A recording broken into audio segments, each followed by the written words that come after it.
하나님 말씀 창세기 31장을 여러분과 함께 공부하겠습니다. 창세기 31장 1절부터입니다.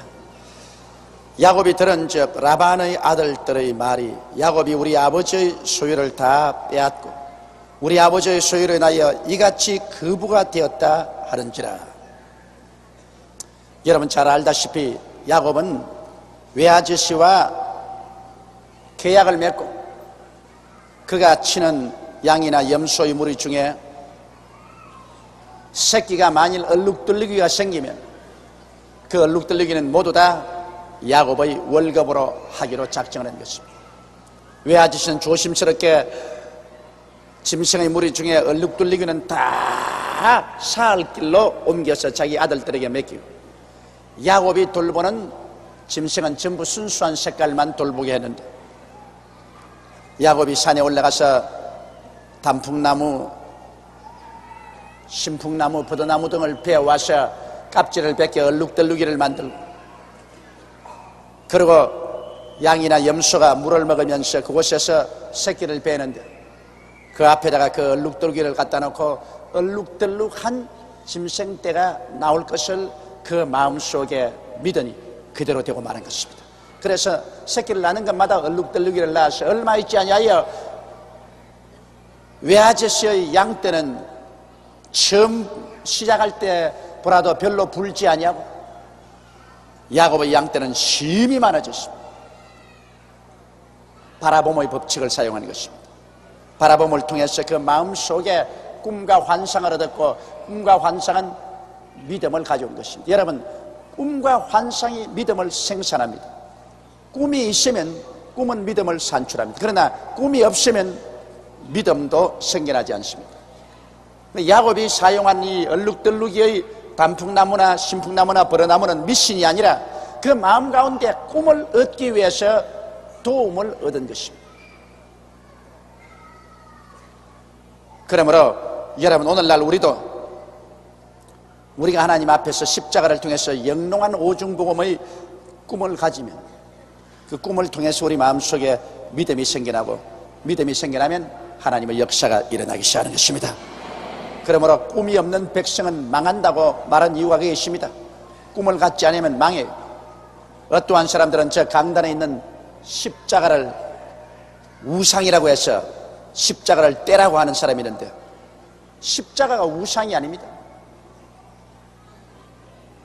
십자가는 여러분 예수께서 우리 위해서 칼보리에 못 박힌 것을 우리에게 상징으로 보여주는 것입니다. 이거는 마치 야곱이 얼룩덜룩이의 나무를 만들어서 짐승들 앞에 내놓은 것처럼 여러분이 교회 올 때마다 이 십자가는 여러분의 마음에 칼보리 십자가에 몸짓고 피 흘려 못 박이신 예수를 꿈꾸어 볼 수 있게 만들어주는 것입니다. 십자가에 못 박인 예수 그리스도를 여러분께서 마음속에 분명히 영롱하게 꿈꾸어 보면 예수 그리스도에 대한 믿음이 마음속에 넘쳐나는 것입니다. 바울 선생이 갈라디아 교인들에게 말하기를 갈라디아 교인들아 너희 앞에 십자가에 못 박인 예수께서 확실히 보이거든 어찌하여 너희가 그리스도의 복음을 떠나 다른 복음 쫓는지 알 수가 없다고 말했었습니다. 이러므로 여러분 매 수요일마다 이 대강당에 와서 앞에 있는 십자가를 바라볼 때 의미 없이 십자가를 바라보지 마십시오. 그 십자가에서 못 박여 여러분을 위해서 피 흘린 그리스도를 생각하십시오. 이 십자가에 못 박여서 우리의 죄를 다 용서하기 위해서 피를 흘린 예수를 생각해 보십시오. 이 십자가를 통하여 하나님과 사람 사이를 화목케 해서 하늘에서 성령의 불이 내려오도록 만드는 것을 생각해 보십시오. 이 십자가에서 예수님이 우리 질병과 연약을 다 짊어지고 가시고 이 십자가에서 마귀의 권세를 깨뜨려버린 것을 생각해 보십시오. 이 십자가에 못 박여서 아담 이후에 내려온 모든 율법의 저주를 예수님이 다 여기서 청산해버리고 아브라함의 복이 임하도록 만드는 것을 생각해 보십시오. 이 십자가를 통해서 예수님께서 사망을 철폐하시고 무덤을 철폐하시고 부활하셔서 우리에게 영생을 주신 것을 생각하고 그리스도 재림하실 때 우리도 부활 성천할 것을 생각해 보십시오. 이 십자가는 여러분에게 여러 가지 이와 같이 영롱하게 마음속에 생각하게 만들어주면, 그리고 마음에 그 꿈을 갖고 있으면 그 꿈이 여러분 마음속에 믿음을 산출해 주는 것입니다. 왜냐하면 꿈과 환상은 보혜사 성령이 역사하는 그릇인 것입니다. 말세에 하나님이 성령을 부어주시면 너희 젊은이들은 환상을 보고 늙은이는 꿈을 꾸리라고 말했습니다. 꿈과 환상은 성령께서 사용하시는 도구인 것입니다. 십자가를 통해서 오중복음과 삼박자의 축복 꿈을 여러분 마음속에 영롱하게 가질 수 있다는 것은 야곱에게 일어난 기적이 여러분에게도 또다시 일어나게 만들어주는 것입니다. 야곱은 그 바라봄의 법칙을 통해서 굉장한 물질적인 축복을 받았습니다. 여기는 영적인 축복보다도 야곱은 굉장히 물질적인 축복을 받았습니다. 그래서 야곱이 왕성하니까 별 도리 없이 이 라반의 아들들이 불평을 합니다. 그 야곱에 있어서는 이 라반이 외아저씨니까 외아저씨의 아들들이니까 이중 사촌들이 되죠. 그래서 막 원망하라고 불평을 하고 우리 아버지 재산을 다 빼앗아간다. 여러분, 오늘날 이 세상에서 누구든지 다른 사람보다 잘 되면 반드시 시기와 질투의 대상이 되는 것입니다. 이건 어찌할 도리가 없어요. 그렇기 때문에 사람이 다른 사람보다 잘 될수록 자기의 허리를 숙이고 자기를 감추는 것이 좋습니다. 자기를 나타내는 것, 시기와 질투의 대상이 됩니다. 될 수 있으면 하나님이 축복해 주시고 왕성해 주시면 가만히 엎드리는 게 좋습니다. 감추는 게 좋습니다. 자선전 안 하는 게 좋아요. 그렇기 때문에 오늘 우리 성도들 가운데로 성령을 충만히 받고 성령의 은사가 크게 나타나면 내가 늘 말합니다. 은사는 보화와 같으니 감추십시오.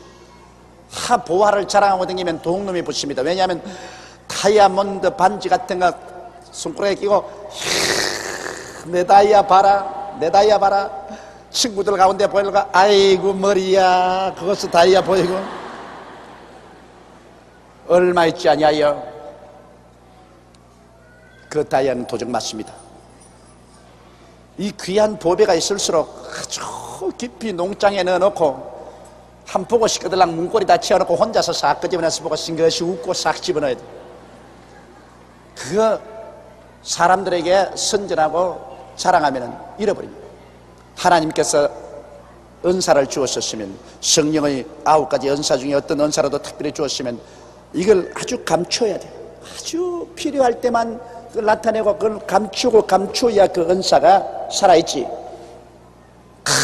은사 받았다고 막 돌아다니면서 자랑하고 사람들 앞에서 어색대면 마귀가 와서 그 은사 탁 덮쳐서 빼앗아가 버리고 말아요. 그러므로 귀한 것일수록 여러분 많이 감춰야 됩니다. 아마 야곱이 좀 어색된 같아요. 야곱 성격이 어색 안 될 수 있어요. 하나님이 축복해 주셔서 나는 양이 천천히요 만만으로 늘어간다. 한번 와보라. 이러니 외아저씨의 아들들이 와보고 그냥 기가 딱 막힙니다. 눈에 보이는 것처럼 전부 얼룩덜룩이거든. 전부 얼룩덜룩이라. 그래서 불평을 하기 시작했습니다. 야곱이 라반의 안색을 본 적 자기에게 대하여 전과 같지 아니하더라. 자, 외아저씨의 안색도 좋지 않습니다. 왜냐하면 전에는 야곱이 들어와서 외아저씨가 별 볼 일 없는 사람이었는데 굉장한 부자가 되니까 그 조카가 보배덩어리입니다.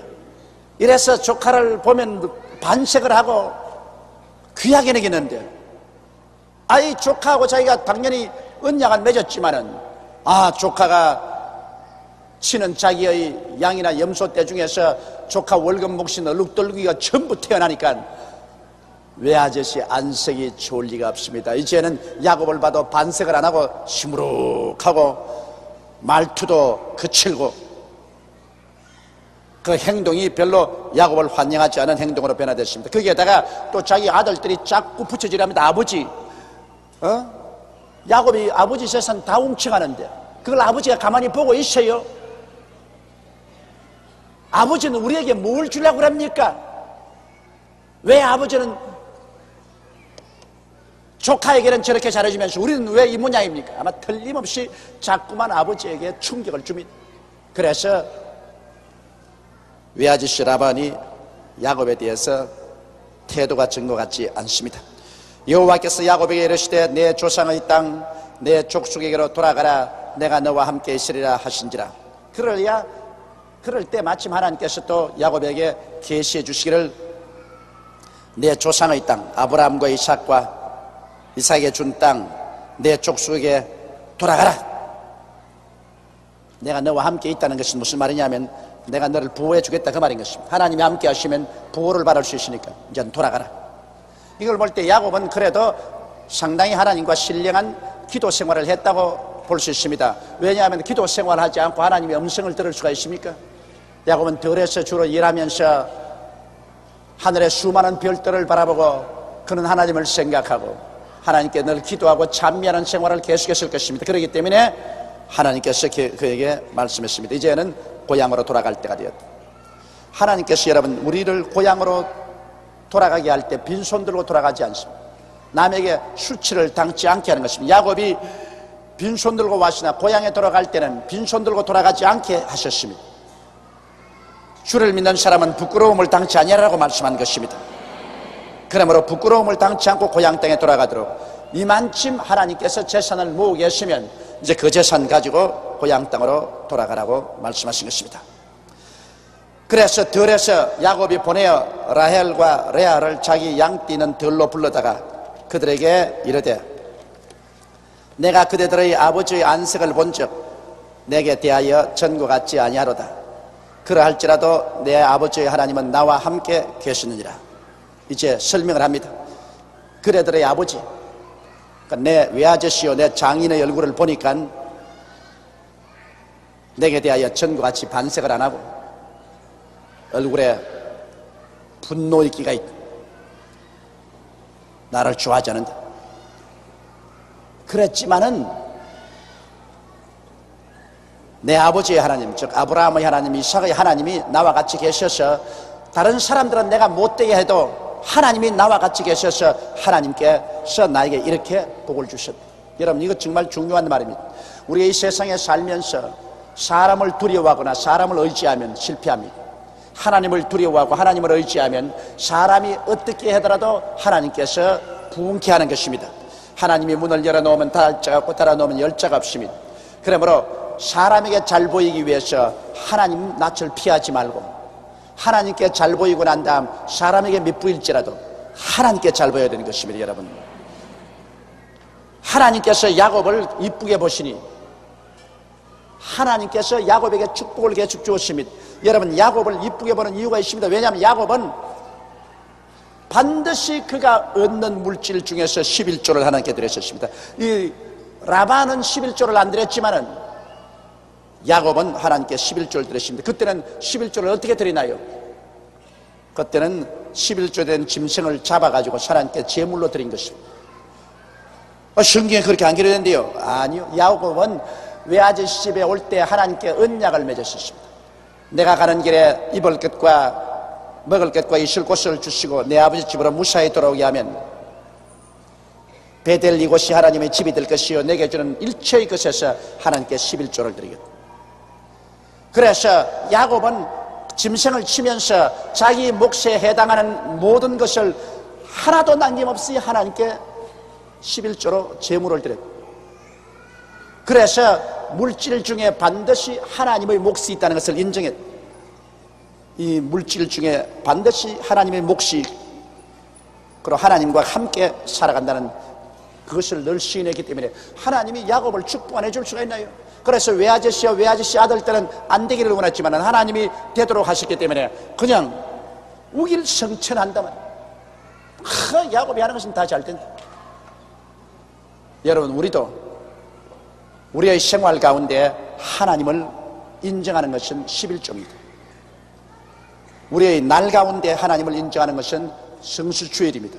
한 주일에 하루 날을 내어서 주를 섬기면 이 나를 지배하시는 하나님이 계신다는 것을 인정하는 것이고 우리가 물질 중에 10분의 1을 하나님께 드린 것은 우리의 물질 생활에 하나님이 같이 계신다는 것을 우리 증명하는 것입니다.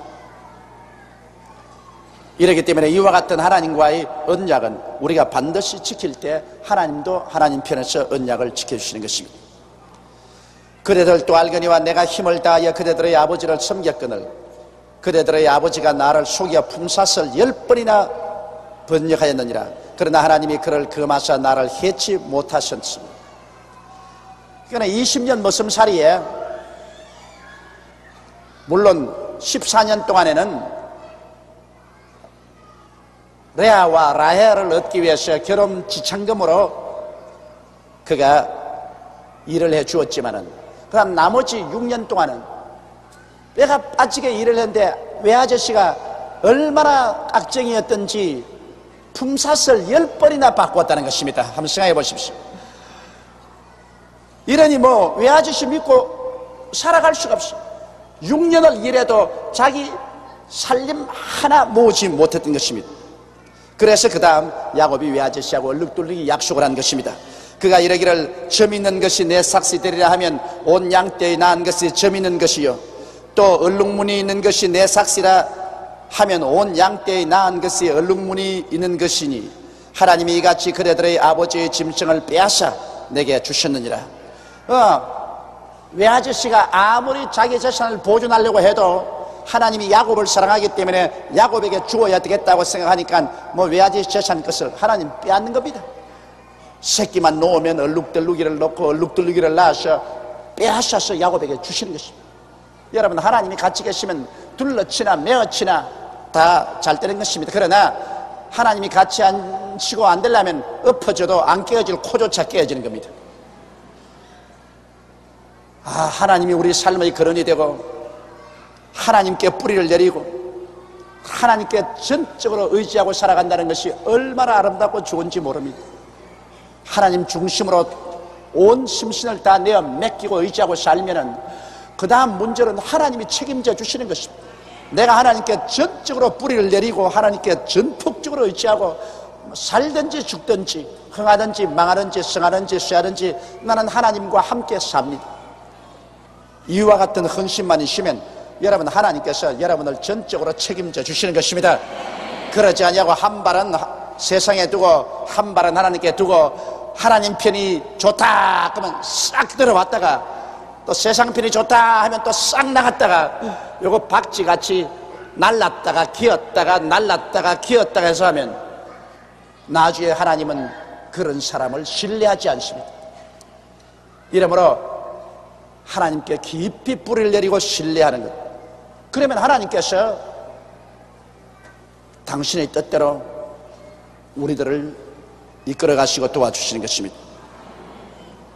자, 여기에 이제 바라봄의 법칙이 얼마나 효과가 있는지 보십시오.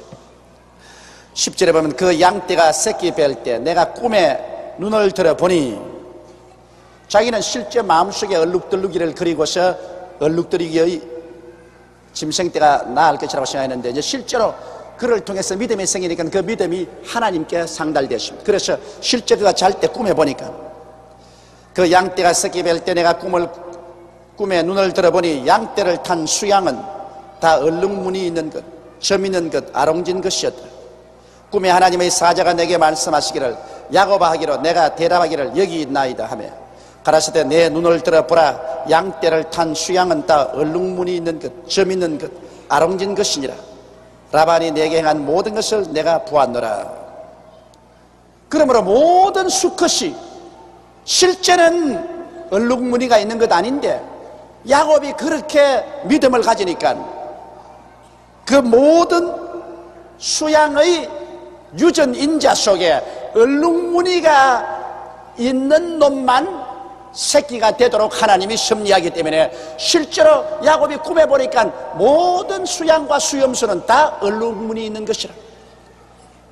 그러니 수컷이 전부 다 얼룩무늬 있는 것이니 새끼는 얼룩무늬 있는 것을 낳을 도리밖에 다른 도리가 없습니다.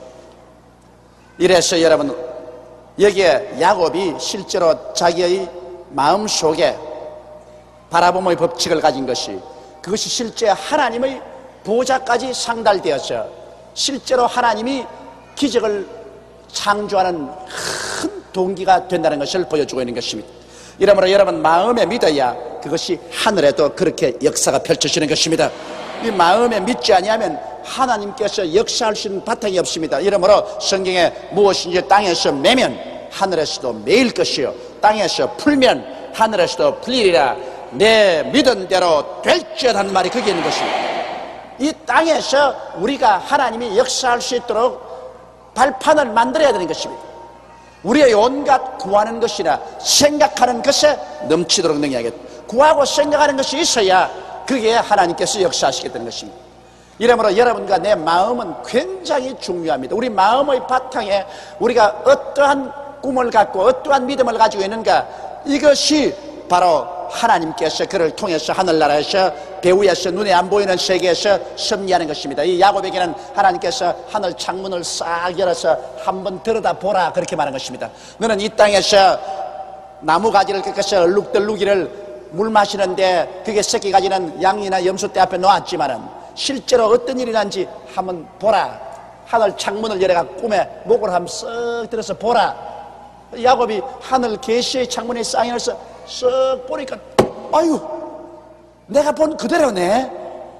전부 수양과 수염소는 실제는 순수한 색깔인데 새끼 비할 때 보니까 전부 얼룩덜룩이네. 이야, 내가 바라봄의 법칙을 마음속에 가질 때 실제 하늘나라에서는 그대로 하나님의 기적적인 역사가 일어나는구나, 그것을 알게 된 것입니다. 할렐루야.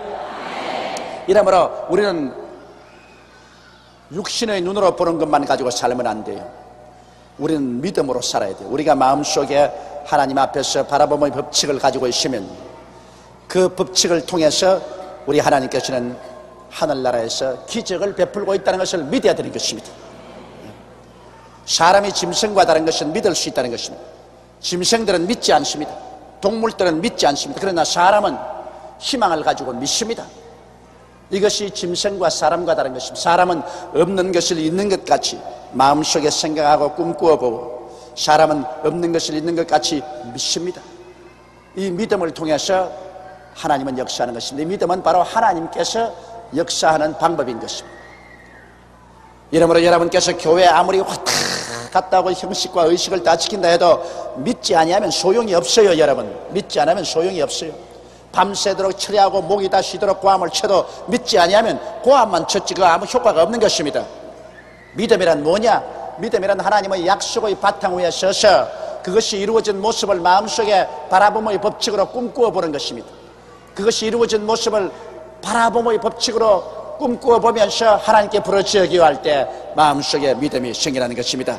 믿음은 바라는 것들의 실상이요, 먼저 바라보는 것이 있어야 됩니다. 바라는 것이라는 것은 바라봄의 법칙입니다. 믿음은 바라는 것들, 즉 바라봄의 법칙의 실상이다. 바라봄의 법칙을 가지고 있으면 바로 믿음의 실상이 생겨나기 시작하는 것입니다. 그러므로 여러분께서 잘못된 것을 바라보면 큰일 납니다. 낭패할 것, 죄지을 것, 실패할 것, 병들 것, 죽을 것, 이런 것만 자꾸 바라보는 사람은 그걸 바라보고 난 다음 아무리 하나님께 부르짖어 잘 되기를 기도해도 입술만 고함쳤지 실제 마음에 비친 영상은 정반대의 것입니다. 그러므로 아무것도 안 돼요. 여러분 마음은 거울과 같습니다. 하나님은 여러분의 마음의 거울을 들여다보고 있습니다. 거울에 무엇이 비치노? 입에서 고함치는 소리가 아니라 마음의 거울에 무엇이 비치노? 무슨 그림이 그려져 있냐? 마음의 거울에 어떠한 그림이 그려져 있느냐? 그 그림을 하나님께서는 바라보시고 그것이 하늘로 비치는 것입니다. 이러므로 이 야곱의 신앙생활을 통해서 이 바라봄의 법칙을 여러분이 행사해서 정말 환경을 초월해서 굳센 믿음을 가지고 하나님의 계속적인 기적을 체험하게 되시기를 주님 이름으로 축원합니다. 나는 베델 하나님이라. 내가 거기서 기둥에 기름을 붓고 거기서 내게 서원하였으니 지금 일어나 이곳을 떠나서 내 출생지로 돌아가라 하시느니라. 여러분, 하나님은 때를 따라 역사합니다. 야곱이 고향집을 떠나서 외아지시 댁으로 올 때가 있었고 또 외아지시 댁에서 한 20년 살다가 또 일어나서 고향 땅으로 돌아갈 때가 있는 것입니다. 우리 모든 인생은 때가 있는데 여러분, 이 때를 잘 분별해야 됩니다. 예수를 믿는 사람들은 이 때를 분별할 줄 알아요. 왜냐하면 하나님은 때의 하나님인 것입니다. 예수님께서 친히 말씀하지 않습니까? 가나의 혼인잔치에서 그 어머니가 왔어요. 이 집에 포도주가 떨어졌다고 말하니까 주님께서 여자여 나와 무슨 상관이 있느니까 내 때가 아직 오지 아니하였나이다. 반드시 하나님은 때를 따라 역사하는 것입니다. 그러므로 우리는 귀를 쫑긋하게 하고 하나님 앞에 엎드려 기도해서 하나님의 때가 오기를 기다려야 되는 것입니다. 여러분, 예루살렘의 양문곁 베데스다 연못을 보십시오. 거기 환자들이 행각에 잔뜩 앉아 기다려서 물이 동할 때를 기다렸었습니다. 물이 뭐 항상 동항은 아니에요. 물이 동할 때를 기다렸다가 물이 확 끓어오르면 그때 막 뛰어 들어가면 그때 먼저 들어간 사람은 깨끗이 나와요. 그 때를 잃어버리면 안 나는다고. 인생도 그래요. 인생도 여러분 가만히 기다렸다가 때가 오면 우리 가슴에 와르르 끌어올라요. 가슴에 그냥 하나님의 성령의 역사로 말미암아 마음의 소원이 베데스다 연못물같이 끌어올라요. 그때 그 때를 놓치지 말고 뛰어나가야 되는 것입니다. 그 때 다 지나고 난 다음 늦게야 어슬렁 어슬렁 어슬렁 아무 소용없어. 때를 놓지 말아야 돼요. 때를 놓지 말아야 돼요. 여리고로 지나가는 예수 그리스도를 보고 디메오의 아들 거지 바디메오가 나사렛 예수여 나를 불쌍히 여기게 있어서 고함을 쳤습니다. 예수님 지나가 버렸으면 뭐 안 되는 거예요. 그 때를 그가 포착했기 때문에 그가 장님이 눈을 뜨게 된 것입니다. 우리 한국도 여러분 보면 지금 때를 만났어요. 지금 한국이 5,000년 역사 가운데 비로소 지금 부흥과 발전의 때를 만나셨습니다. 그렇게도 뼈다귀 강산에서 고통을 다하고 시련 속에 살았는 우리나라가 지금 때가 왔어요. 하나님께서 막 부으셔. 여러분 보십시오. 계속해서 풍년입니다. 애굽에 뭐 7년 풍년 후에 또 7년 가뭄이 왔다 그러는데 우리 한국에 지금 7년 풍년이요. 7년 풍년. 올해도 여러분 대풍입니다. 올해도 여러분 혹시 벼가 꽃필 때 열매가 아물 때 어디 태풍 왔습니까? 보통 9월까지 태풍이 두서너 번 한국에 휘몰아칩니다. 근데 올해는 태풍 한 번도 안 왔어요. 그런 데가 얼마나 무더웠습니까? 쭉 그냥 무덥고 뜨거워. 그러니까 벼농사에는 넘버원이라고. 그러니 여러분 우리 한국의 복식으로서는 대풍작이죠. 이 하나님 때가 많이 모든 한국 사람의 마음속에 내일에 대한 밝고 맑고 환한 꿈을 가지고 있고 우리 한국 민족 중에서 지금 내일에 대한 절망적인 마음을 가진 사람 아무도 없습니다. 모두 다 우리 한국은 내일에 대한 소망이 하나님이 때를 보내주죠.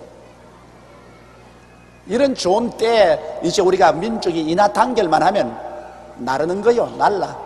그런데 이런 좋은 때에 인하단결을 못하고 서로 멱살 잡고 물고 땡기고 치고 받고 하면은 그만 때를 다 놓치고 말아요. 하나님이 때를 주실 때 이때 인하단결해 가지고서 한 뭉치가 되어서 막 밀고 나가면 바람 불 때 돛단다고 바람 부는데 돛을 따라야 막 밀려가죠.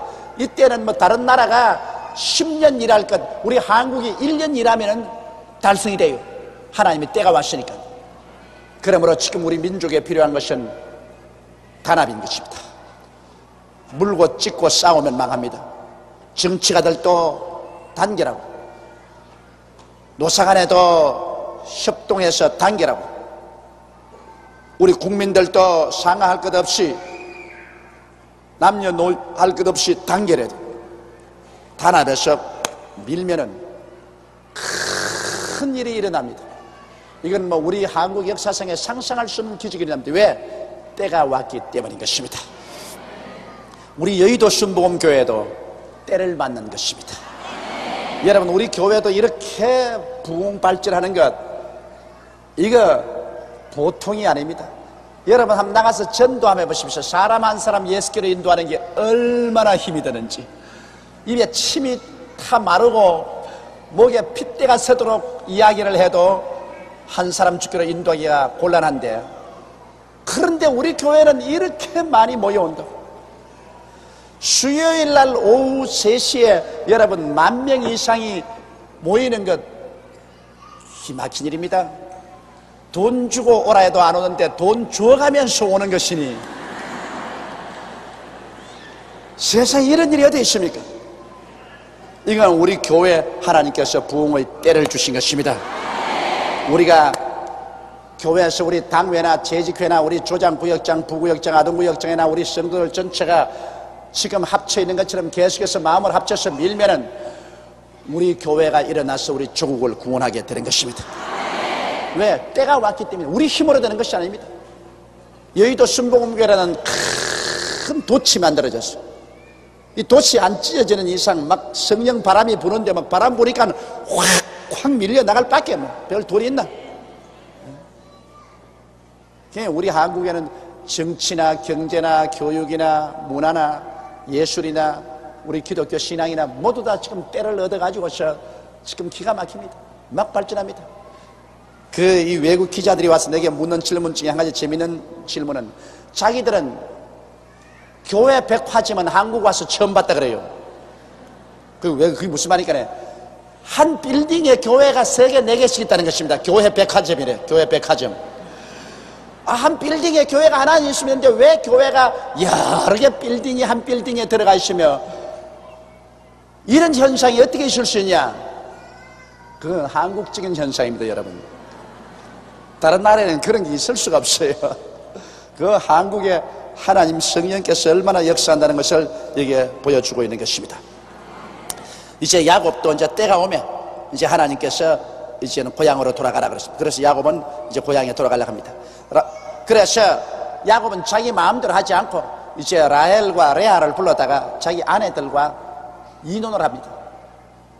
내가 여기 와서 당신들의 아버지 또 내 장인 영감을 위해서 참 뼈가 부러지게 내가 일을 했는데 장인이 날 많이 속였다. 그러나 하나님께서 나를 도와서 장인의 재산을 내게 빼앗아 주었는데 이제 갈 때가 왔다. 내 고향으로 돌아갈 때가 왔다. 근데 내가 이 성경을 가만히 읽으면서 느낀 것은, 이야, 딸은 키워도 별 볼 일 없구나 하는 것을 내가 절실히 느꼈어요. 라헬과 레아가 그에게 대답하여 가로되 우리가 우리 아버지 집에서 무슨 분깃이나 유업이나 있으리요. 아버지가 우리를 팔고, 물론 팔았지. 7년 동안 야곱의 봉사를 받고 그 대가로 팔았으니까.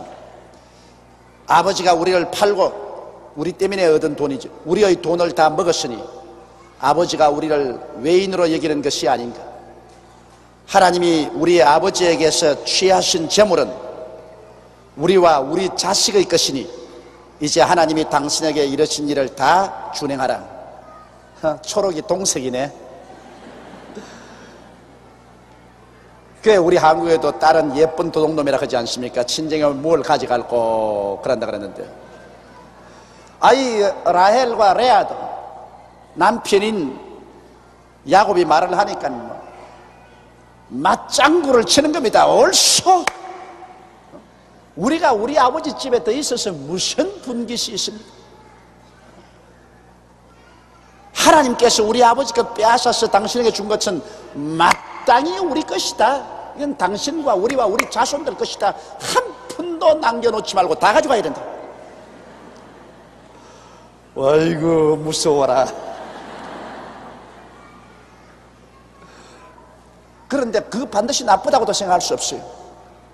왜냐하면 다른 시집 가면 남편을 중심으로 해서 자기 새로운 가정을 이루고 살아야 돼. 그런데 뭐 자기 남편하고 새로운 가정을 이루고 사는데 선신선다고 친정에게 이것도 친정에게 주고 저것도 친정에 주면 나중에 거지 되고 맙니다. 그러므로 여러분 중에도 아직 시집을 안 갔거들랑 시집 갈 때 가져갈 만큼 가져가세요. 안 주는 건 할 수 없지만은 사진틀까지라도 다 가져가시오. 그러한 정신이 있어야 잘 산다고. 무엇인지 내 가져가가지고 한번 우리도 한번 잘 살아보자. 왜? 그렇게 해서 가는 것이 정한 이친기. 그래 가서 또 시집 가서 딸을 낳으면 그 딸이 시집 갈 때 또 빼앗아 간다고. 자기는 안 빼앗기나 자기도 빼앗긴다고. 사람이란 자기가 살겠다고 해서 애쓰고 노력하는 것은 그건 참 귀합니다. 방탕하기 위해서 무엇을 요구해 가는 것은 그건 아주 나빠요. 그러나 자기 살겠다고 하는데 있는 것 나누어 주는 것도 좋지요. 난 딸이 있으면 많이 주겠는데 딸이 없어서 줄 게 없어요. 딸만 있으면 좀 많이 주고 싶은데 불행인지 다행인지 딸 낳을 재간이 없었어. 아들만 있으니까 줄 게 없어요. 여하간 그래서 야곱은 라헬과 레아의 동의를 얻었습니다.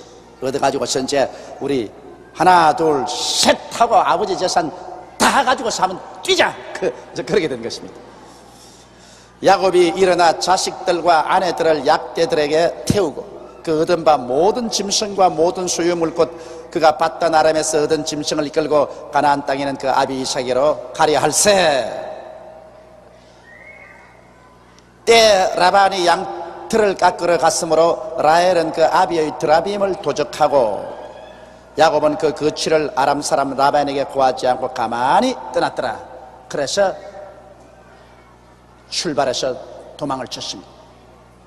왜냐하면 그걸 보게 될 때 여러분 라반이 얼마나 무서운 수전노역 악정이 있다는 것을 알고 있습니다. 그건 야곱도 알고 그 딸들도 다 알았습니다. 그냥 떠난다면 틀림없이 달라들어가지고서 재산을 빼앗든지 할 그러한 사람이기 때문에 몰래 도망을 쳐야 된다, 그렇게 생각을 했었습니다. 그런데 이제 야곱은 일어나서 자기 자식들과 아내들을 약대에 태우고 그 얻은 바 모든 짐승과 모든 소유를 곧 바다만에서 얻은 짐승을 다 이끌고 가나안 땅으로 가려고 할 때 그때 기회를 탔습니다. 왜냐하면 외아저씨가 자기의 다른 목장에 양털 깎으러 갔습니다. 이 양털 깎으러 가면은 상당한 기간 동안에 그 양털을 다 깎을 때까지 집에 돌아오지 않습니다. 그 기회를 이용해서 떠나셨습니다. 그런데 여기 이제 문제가 뭐냐면 라반이 양털을 깎으러 갔으므로 라헬은 그 아비의 드라빔을 도적질하고 라헬이 아버지 방에 들어가 가지고서 드라빔을 도적질했습니다. 이 드라빔이란 뭐냐 하면은 이렇게 조그만하게 만든 신상입니다. 조상의 모습을 하든지 작은 무슨 모습을 하든지 이렇게 포켓도에 집어넣을 수 있는 조그마한 신상인데 이거 나무로 만들기도 하고 금이나 은으로 만들기도 해서 그 신상을 집에다가 모시고 있습니다. 그러면 이 드라빔이 집에 행복을 갖다 주고 집을 보호해 준다고 말하는 것입니다. 그리고 점칠 때도 이 드라빔 앞에서 막 이 기도를 하고 그러면 드라빔이 그들 마음속에 말을 해준다고 합니다. 이러한 우상입니다. 그러한 우상인데 왜 라헬이 이 드라빔을 도둑질했는가? 그냥 떠나면 떠나는데 왜 아버지가 온 가정에서 매일같이 그 드라빔 앞에서 절을 하고 기도를 하는데 그 당장 들킬 것인데 그 왜 드라빔을 가지고 가느냐? 이유가 있습니다. 레아바도 라헬이 그 참 머리가 좋은 게 물론 그 미씨이지만 이 아버지 드라빔을 도둑질해서 가버려야 달아나고 난 다음에 아버지가 자기들이 어디로 달아나는지 못 찾을 것이라는 것입니다. 왜냐하면 드라빔을 놓고 가놓으면 아버지가 드라빔을 해서 드라빔이여 어디로 도망쳤나이까? 그럼 드라빔이 어디로 도망쳤다 가락에 좀 따라올 것이니까 그러므로 아버지가 방향 감각을 잊지 못하게 하려고 점을 못 치게 하려고 드라빔을 취했다. 그리고 또 드라빔을 취한 이유는 자기들이 가는 길에 신의 보호를 받기 위해서 야곱은 만군의 야훼 하나님을 믿었지만은 이 라헬은 아직까지 지방 토속 신앙에 많이 물져져 있어. 그래서 험한 길을 가는 동안에 안전히 가고 싶어서 잊어야 할 트라핌을 얻은 것이고, 또 트라핌을 가져간 이유는 자기 언니는 아들을 쑥쑥 잘 낳는데 자기는 아들을 잘 못 낳아. 그래서 트라핌을 저기 가지고 가서 아들 낳게 해달라고, 좀 더 신의 의지에서 아들 좀 많이 낳으려고, 그리고 트라핌을 가져갔으며, 또 이 트라핌 가지고서 먼 객지길을 떠나는데 자기가 올바른 길을 선택하려고, 점치려고 그렇게 한 것입니다.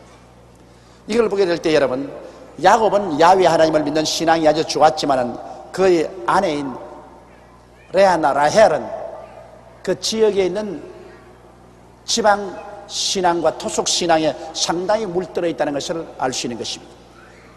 이러므로 한 가족이 다 합쳐서 똑같은 신앙으로 뭉친다는 것은 참 중요합니다.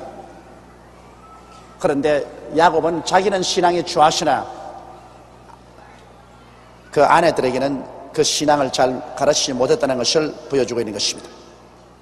그러나 야곱은 이렇게 해서 떠나는데 이 트라빔 때문에 나중에 문제가 생깁니다.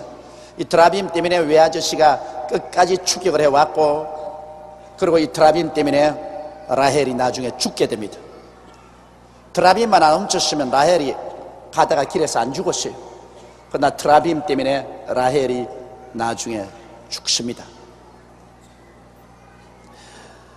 21절에 보면 그가 그 모든 소유를 이끌고 강을 건너 길르앗산을 향하여 도망한 지 3일 만에 야곱의 도망한 것이 라반에게 들린지라. 도망하고 난 다음 3일 만에 야곱이 모든 짐승들을 다 거느리고 도망쳤다. 외아저씨에게 들린지라. 라반이 그 형제를 거느리고 7일 길을 쫓아가 길르앗산에서 그에게 미쳤더라. 3일 만에 알았는데 야곱을 찾는 데는 7일이 걸렸습니다. 아마 트라핌이 없어서 그런지 몰라요. 얼마나 허덕였던지 야곱이 사흘 만에 가는 것을 그 외아저씨는 잡는데 7일 동안 방황을 하면서 뛰어가서 길르앗산에서 야곱에게 미쳤습니다. 그런데 자, 하나님이 같이 계시면 여러분 무슨 일을 하든지 살아납니다. 하나님이 같이 하시면, 안 했으면 여러분 야곱은 외아저씨에게 잡혀서 아마 늘 신어도 맞았을 것입니다. 그리고 자기의 딸들 다 빼앗고, 외순자 때 빼앗고, 짐승 다 빼앗아 가지고서 가져갔을 것입니다. 그렇게 마음이 완악한 외아저씨였습니다. 그렇기 때문에 자기도 자기 딸들조차도 도망치라고 했습니다. 그랬는데 그가 그런 결심을 하고 형제들을 데리고 무장을 해가지고서 7일 뛰어와가지고서 야곱을 잡았는데, 그 잡기 전날 밤에 하나님이 아람 사람 라반에게 현몽하여 가라사대 너는 삼가 야곱에게 선악과는 말하지 말라 하였더라. 꿈에 하나님이 나타났어. 너는 야곱에게 자곤 좋든 하잔든 아예 간섭하지 마라. 너하고 관계없는 사람이다. 야곱은 나의 종이다. 손대면 재미없다. 그 말인 것입니다. 그 하나님께서 야곱을 보호해 주신 것입니다. 여러분, 우리가 하나님을 의지하면 하나님께서 우리를 인도만 해줄 뿐 아니라 우리를 보호해 주시는 것입니다. 주의 지팡이와 막대기가 나를 안위하시나이다. 주의 지팡이는 인도하는 지팡이고 주의 막대기는 짐승이 오는 것을 때려 쫓는 막대기인 것입니다. 그러므로 인도를 해주시고 보호를 해주시는데 하나님께서 미리 경고를 해주셨습니다. 라반이 야곱을 쫓아 미치니 야곱이 산에 장막을 쳤는지라. 라반이 그 형제로 더불어 길르앗산에 장막을 치고, 자 이제는 붙잡아서 야곱 옆에다가 장막을 치고, 라반이 야곱에게 이르되 내가 내게 알리지 아니하고 가만히 내 딸들을 칼로 잡은 자같이 끌고 가시니 어찌 같이 하느냐. 내가 즐거움과 노래와 북과 수금으로 너를 보내겠거늘 어찌하여 내가 나를 속이고 가만히 도망하고 내게 구하지 아니하였으며 나로 내 손자들과 딸들에게 입맞추지 못하게 하였느냐. 내 소위가 실로 어리석도다. 말이야 미끈절석 잘하지. 정말 그 야곱이나 그 딸들과 그 모든 소유물을 주어서 보내면서 잘 가라고 즐거움과 노래하고 북치고 수금 타고 큰 잔치 베풀고 그렇게 보낼 위인 같았으면 야곱이나 그 딸들이 야간 도주를 절대로 안 하실 것입니다. 그러나 입으로 선심하는 것입니다. 여러분, 실제로 선심을 안 하는 사람들이 입으로 미끈절석 선심자랍니다. 나는 이런 말 들은 적이 있어요. 어느 날 장모 있는데 사위하고 아들들이 같이 앉았는데 문을 턱 열고 남산을 보니 남산이 아주 크게 있거든요. 그래서 장모가 하는 말이, 이야, 내 집에 돈이 저 남산만치만 있다면 그걸 다 내 사위에게 주겠는데. 그러니 막 아들들이 얼굴이 푸르딱 붉었다 푸르딱 붉었답니다. 그래서 사위가 나가오니까 아들들이 와서, 어머니 돌았어요? 미쳐도 보통 미쳤지 않았네요. 그래, 우리가 이렇게 살아야 되는데, 그래 돈이 남산만치 있으면 사위에게 주겠다고요. 그러니까 장모가 하는 말이, 야 이 병신들아, 그렇게도 못 알아듣냐? 돈이 없으니까 내가 그렇게 말하지, 돈이 있으면 왜 내가 줘? 왜? 입으로 서비스 다 하는 것입니다. 립 서비스입니다. 돈이 없으니까 남산만은 돈이 있으면 사위에게 다 주겠다. 그거 누가 말 못해요? 나 실제로 돈이 있으면 국물도 없어요. 국물도. 자기 아들들에게 주지 왜 사위에게 주겠어요? 팔이 안으로 굽지 밖으로 굽겠어요? 절대 안 되는 것입니다. 그러므로 여기에 외아저씨가 하는 말도 그것인 것입니다. 괜히 이제 자기가 자기 위신 세운다고 너가 정상적으로 가는 것 같으면 내가 너도 내 딸들도 손주들도 다 입 맞추고 내가 이래가지고서 북치고 장구치고 기타 타고 그리고 큰 잔집에 벌어서 기쁘게 보냈을 것인데 이런 일이 도대체 어디냐고 고통을 함치는. 그러나 실상은 하나님에게 경고를 받았기 때문에 어찌할 수 없어서 그런 말을 하는 것입니다. 29절에 보면 너를 해할 만한 능력이 내 손에 있으나 너희 아버지 하나님이 어젯밤에 내게 말씀하시기를 너는 삼가 야곱에게 선악간에 말하지 말라 하시느니라. 이제 말은 바로 합니다. 내가 너를 해치려고 왔는데 너희 아버지 하나님이 내게 경고했기 때문에 내가 해치지 않는다, 그렇게 말하는 것입니다. 이제 내가 내 아비 집을 사모하여 돌아가려는 것은 가하거니와 어찌 내 신을 도적질하였느냐. 이제 드라빔 가지고 시비를 겁니다. 뭐 아버지 집에 네가 가고 싶어서 사모해서 가는 것 내가 말리진 않겠다 이제. 그러나 그냥 가지 왜 내 신을 훔쳤느냐. 야곱은 신을 훔칠 사람이 아닙니다. 왜? 야곱은 천지를 지으신 유일하신 하나님을 믿지 세상에 오물조물한 그러한 우상의 신은 야곱은 믿지 않습니다. 그러므로 야곱이 그 신을 훔칠 도리가 없고, 그리고 야곱은 자기 아내 라헬이 훔친 것도 모릅니다. 그렇기 때문에 여기에 야곱이 큰 소리 한 것입니다. 야곱이 라반에게 대답하여 가로되 내가 말하기를 외삼촌이 외삼촌의 딸들을 내게서 억지로 빼앗으리라 하여 두려워하였음이니이다. 외삼촌의 신은 뉘게서 찾든지 그는 살지 못할 것이요 우리 형제들 앞에서 무엇이든지 외삼촌의 것이 발견되거든 외삼촌께로 취하소서 하니 야곱은 라헬이 그것을 도적질한 줄을 알지 못함이더라. 여기에 야곱은 외삼촌 앞에서 하나님 앞에서 단호하게 말했습니다. 내가 왜 그 신을 도적질했겠느냐. 누구든지 우리 가운데서 그 신을 도적질한 사람은 살지 못할 것입니다. 와, 여러분, 사람의 입에서 말하는 건 무섭습니다. 내 입의 말로 내가 묶였으면 내 입의 말로 내가 사로잡혔다고. 더구나 하나님의 종 야곱이 이 말을 했기 때문에 누구든지 그 신 드라빔을 취한 사람은 죽을 것이라. 그래서 라헬은 오는 도중에 어린애기가 잉태되어서 요셉의 동생을 낳다가 죽었습니다. 난산을 해서 죽었습니다.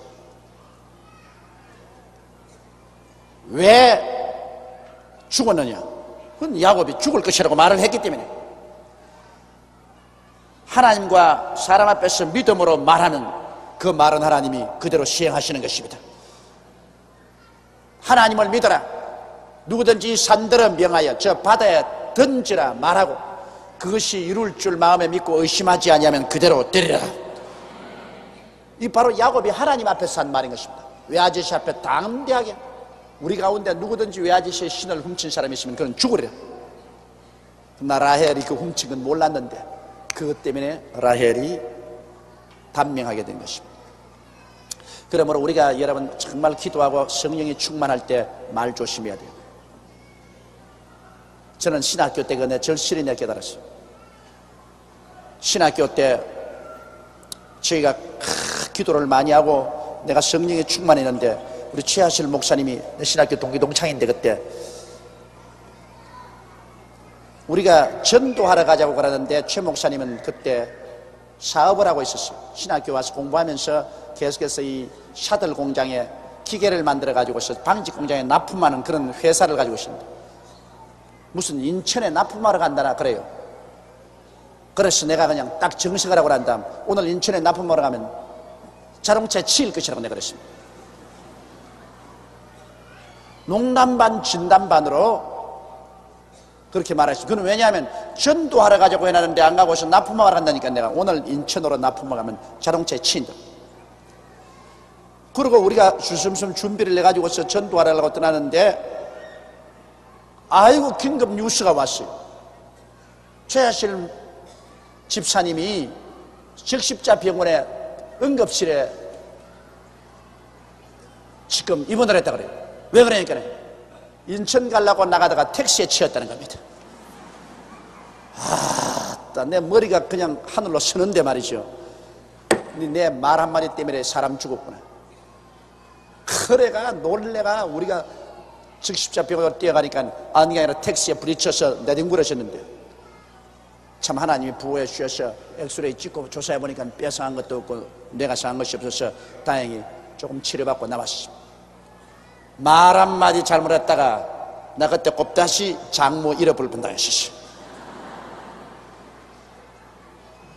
너희가 땅에서 매면 하늘에서 매일 것이라는 것은 우리 말로서 매는 것입니다.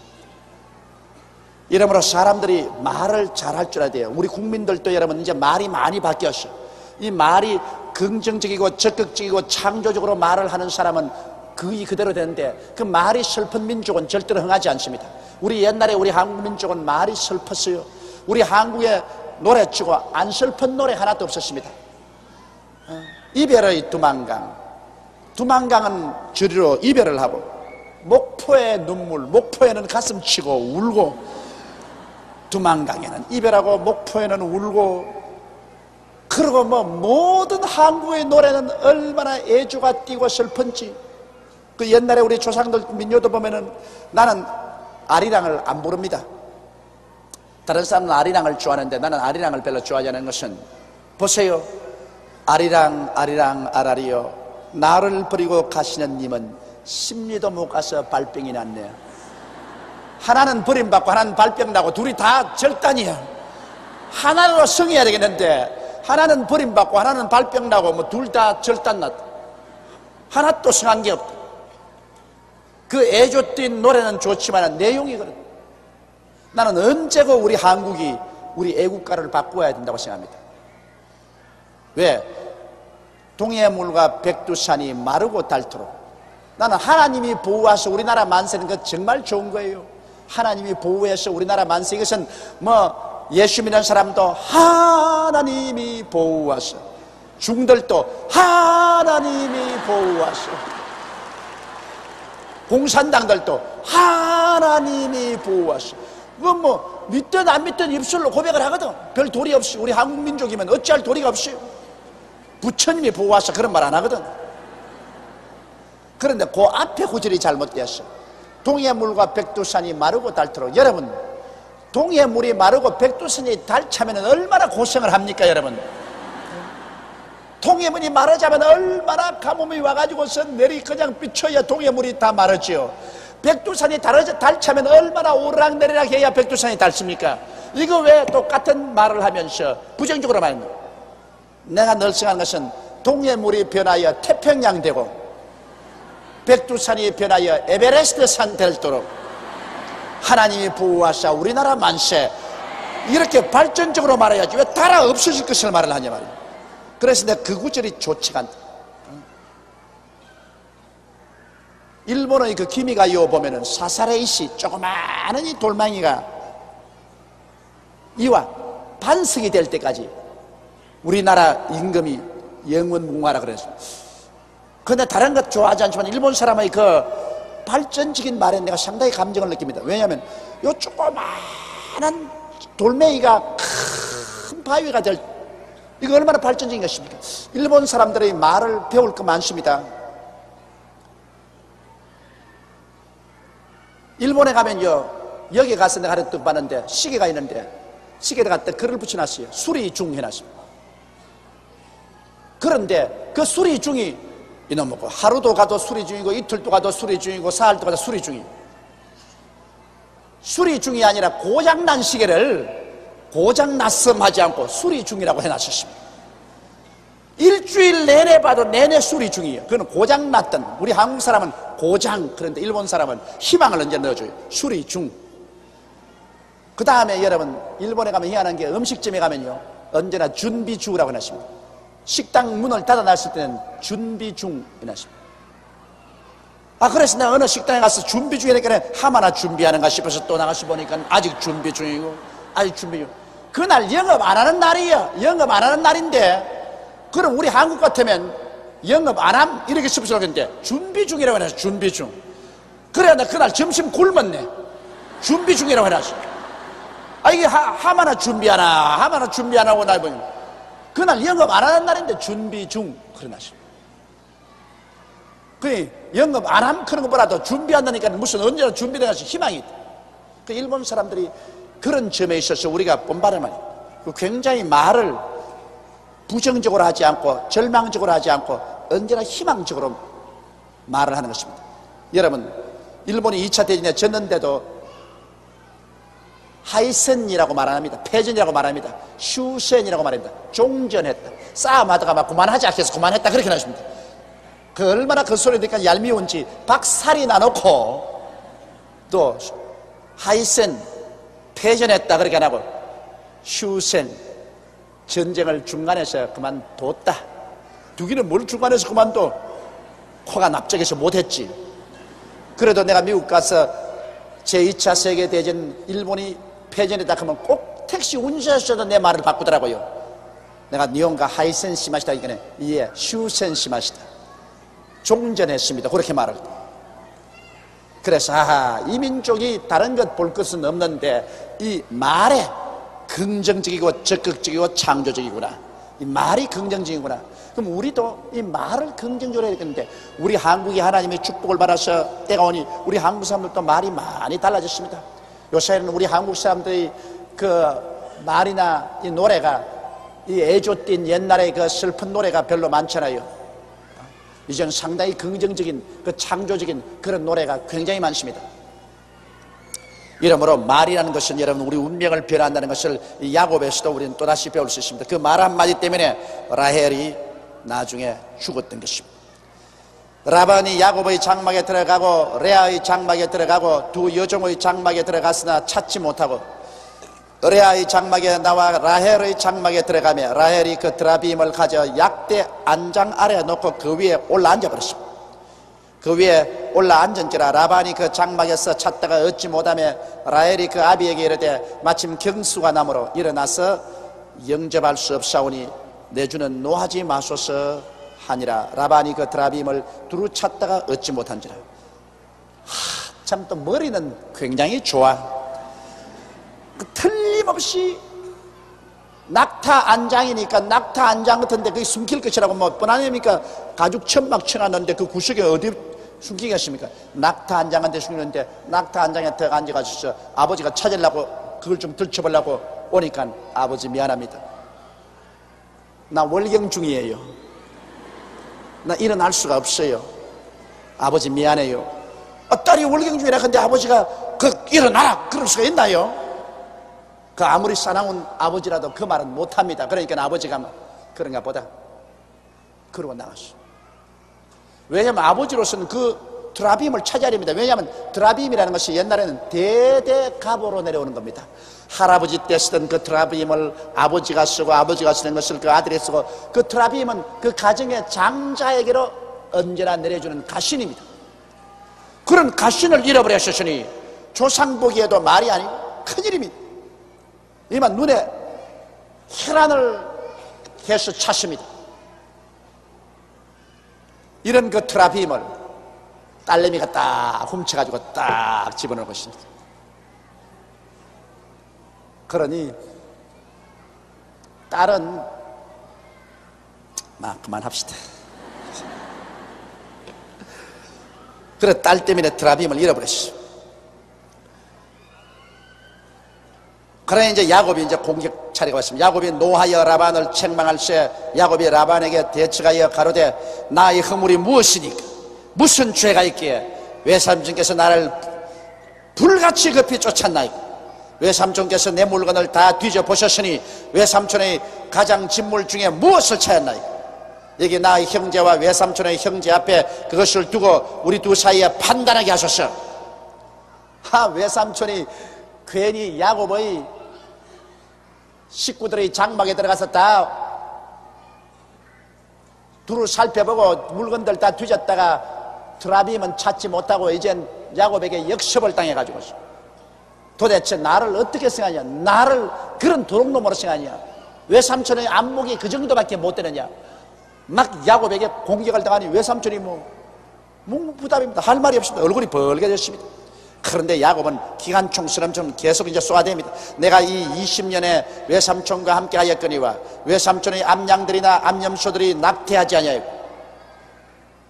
자, 야곱이 하나님의 축복을 받고 축복을 받은 사람이 짐승을 기르니까 짐승떼들이 낙태를 안 했다. 또 외삼촌의 양떼의 수양을 내가 먹지 아니하였으며 물려 찢긴 것은 내가 외삼촌에게로 가져가지 아니하고 스스로 그것을 보충하였으며 낮에 도적을 맞았든지 밤에 도적을 맞았든지 내가 외삼촌에게 물어내었으며. 요새만 도둑놈인 줄 알았지만 그때도 도둑놈이 있기는 있었어요. 낮에도 도둑놈이 오고 밤에도 도둑놈이 와서 양이나 염소를 훔쳐갔어. 내가 이와 같이 낮에는 더위를 무릅쓰고 밤에는 추위를 당하며 눈 붙일 겨를 없이 지내었나이다. 내가 외삼촌의 집에 거한 이 20년에 외삼촌의 두 딸을 위하여 14년, 외삼촌의 양떼를 위하여 6년을 외삼촌을 봉사했거니와 외삼촌께서 내 품값을 10번이나 변형하였으니 우리 아버지의 하나님 아브라함의 하나님 곧 이삭을 경외하는 이가 나와 함께 계시지 아니하였다면 외삼촌께서 이제 나를 공수로 돌려보내시리이다. 많은 하나님이 나의 고난과 내 손의 수고를 감찰하시고 어젯밤에 외삼촌을 책망하셨나이다. 보십시오. 외삼촌은 이 조카의 것을 다 빼앗으려고 왔는데 하나님께서 어젯밤에 꿈에 외삼촌에게 나타나서 외삼촌을 책망했기 때문에 외삼촌이 감히 나의 그 손을 못 들어. 야곱이 외삼촌 집에 가서 참 성실하게 일한 것은 틀림이 없이 여기 말한 것은 20년 동안에 뼈가 으스러지도록 정말 정성을 다해서 충성스럽고 성실하게 일해 주었습니다. 이래서 그 외아저씨의 짐승떼 중에 한 마리도 자기가 잡아서 먹지 아니하고 사나운 짐승에 찢기면 자기가 물어내고 낮에나 밤에나 도둑놈이 와서 훔쳐간 것마다 자기 것으로 물어내고 성실히 일해서 외아저씨의 재산을 이렇게 많게 해주었구만은 외아저씨는 아주 무정하게 조카를 대하셨어요. 그 봉급을 10번이나 바꾸고 그랬으나 하나님이 같이 계셔서 이렇게 승하겠다. 여러분, 하나님이 같이 계시면 얼마나 환경이 어려워도 하나님이 승하게 만들어 주시는 것입니다. 일본이 제2차 대전 이후에 경제 부흥을 할 때는 그때는 정말 환경이 좋았습니다. 외국에서 무역 장벽이 없었습니다. 그때는 기름값이 얼마나 쌌든지 기름은 아예 값으로 치지도 않았었어요. 그렇게 값싼 기름을 가지고 외국의 무역 장벽이 하나도 없어서 일본이 만드는 것마다 팔았습니다. 만드는 것마다 팔았습니다. 그래서 일본은 경제 대국이 됐습니다. 그런데 우리 한국이 60년대에 경제 부흥을 하려고 할 때 그때는 기름값이 천정 모르게 치올랐습니다. 중동 전쟁으로 말미암아. 그리고 각 나라마다 무역 장벽을 세워가지고서 좀처럼 수출을 할 수가 없습니다. 아주 어려운 역경을 당했습니다.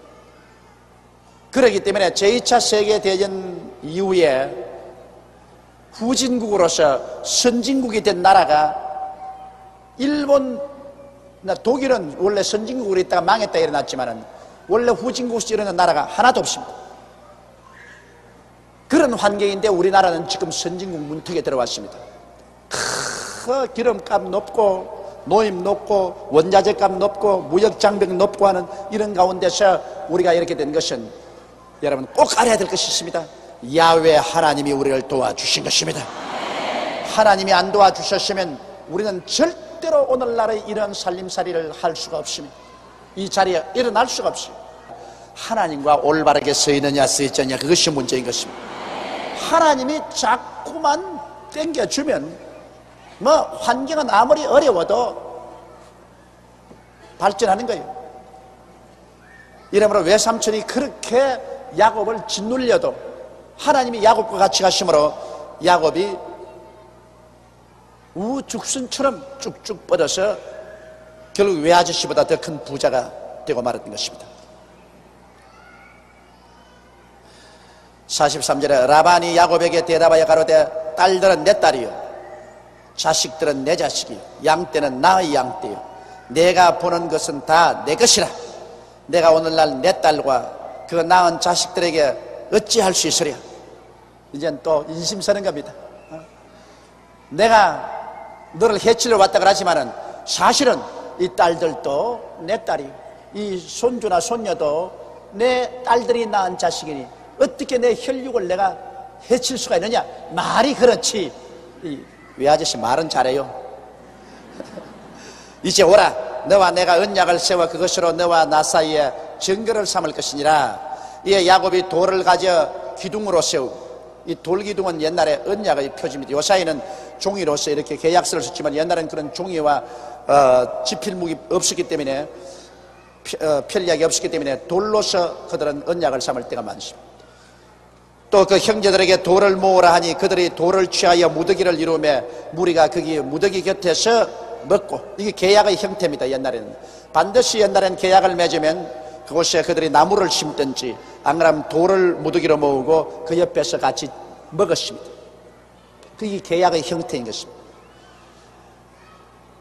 무더기 곁에서 먹고 라반은 그것을 여갈 사두아라 칭하였고 아람 방언이니 즉 증거의 무더기라 하였고, 야곱은 그것을 갈르에스라 했으니 역시 증거의 무덤이라는 히브리 말인 것입니다. 그것을 갈르에스라 칭하였으니 라반의 말에 오늘날 이 무더기가 너와 나 사이에 증거가 된다 하였으므로 그 이름을 갈르에스라 칭하였으며, 또 미스바라 하였으니 이는 그의 말에 우리 피차 떠나 있을 때 여호와께서 너와 나 사이에 감찰하옵소서 함이라. 그러므로 하나님 앞에서 증거를 세워놨으니 이 증거가 우리가 오늘 언약한 보증이 된다, 그 말인 것입니다. 자, 그리고 이제 외아저씨가 하는 말입니다. 내가 내 딸을 박대하거나 내 딸들 외에 다른 아내들을 취하면 사람은 우리와 함께 할 자가 없어도 보라, 하나님은 너와 나 사이에 증거하시니라 하였더라. 피는 물보다 진하다고. 그래도 이제는 보내면서 이제 딸들 걱정은 꼭 하는 겁니다. 아버지니까. 너 이제 친정집을 멀리 떠나 장인집을 멀리 떠나 타향에 갔다고 내 딸들 박대하면 재미없어. 이 돌들이 증거야. 하나님이 이 증거를 보시고 하나님이 너희 심판할 것이다. 그리고 또 내 딸들 이외에 다른 데 또 장가를 들면 가만 안 둬. 내 딸들만 데리고 살지 또 다른 데 욕심을 부리면 그때도 하나님께서 이 돌들을 증거로 해서 너를 가만 안 둘게요. 이것은 부모가 아무리 자식들하고 마음이 틀렸다 하더라도 자식들은 그렇게 생각해도 부모는 내리사랑이라 그 가슴 속에 자식에 대한 애정은 어찌할 도리가 없습니다. 이 내리사랑이라는 것은 부모의 마음에 있는 자식의 사랑은 그거는 어찌할 도리가 없어요. 아무리 원수같이 싸웠다가도 또 돌아서면 그거 없어지는 것입니다. 자식은 부모를 배반해도 부모는 좀처럼 자식을 배반하기가 힘이 듭니다. 그거는 하나님께서 그런 천륜을 마음속에 넣어주었기 때문인 것입니다.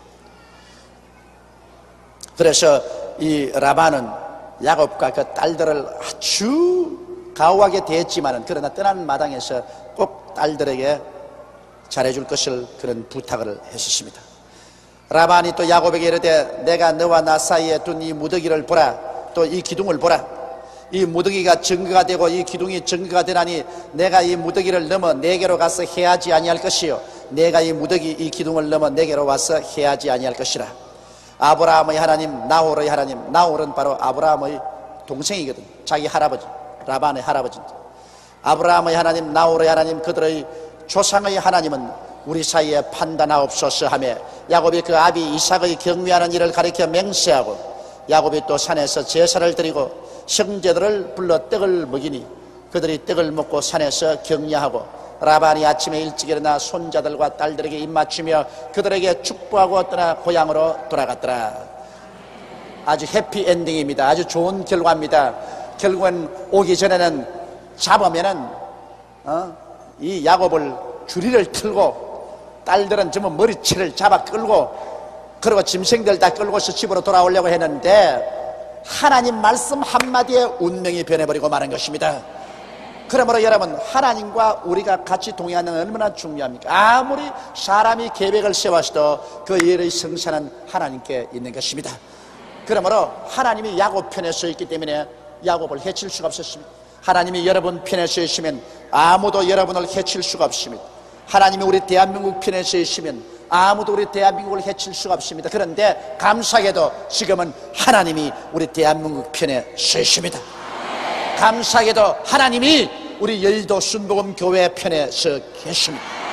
하나님이 여러분과 함께 계십니다. 그러므로 하나님이 우리와 같이 계시면 누가 우리를 정죄하리요?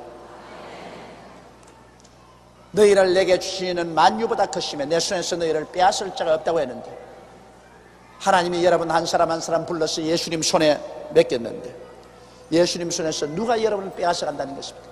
못 빼앗아 갑니다. 야곱은 결국 하나님의 도움으로 말미암아 외아저씨의 손에서 벗어나고 이제 외아저씨하고 장엄한 언약을 맺었습니다. 그런 돌무더기로 언약의 표시를 삼았습니다. 돌무더기 자체가 무슨 말을 하는 것이 아니라 이 돌무더기로서 언약 맺은 것을 하나님이 보고 지킨다는 것입니다. 하나님께서 그 언약대로 지켜주신다. 그래서 외아저씨와 언약을 맺어서 상호 불가침 조약을 맺었습니다. 외아저씨는 야곱을 와서 치지 않고 야곱은 그 돌무더기를 건너와서 외아저씨를 치지 않을 거라고, 그 다음에 야곱은 외아저씨의 딸들을 박대하지 않을 거라고, 그 딸들 이외에 다른 여자를 취해서 아내로 삼지 않을 것을 언약을 하고 그들은 헤어지게 된 것입니다. 이래서 야곱은 고향 땅을 떠난 20년 동안의 객지 생활로 종지부를 이제 찍고 이젠 또다시 고향 산천을 찾아가는 이 아름다운 장면이 다음부터 나오는 것입니다.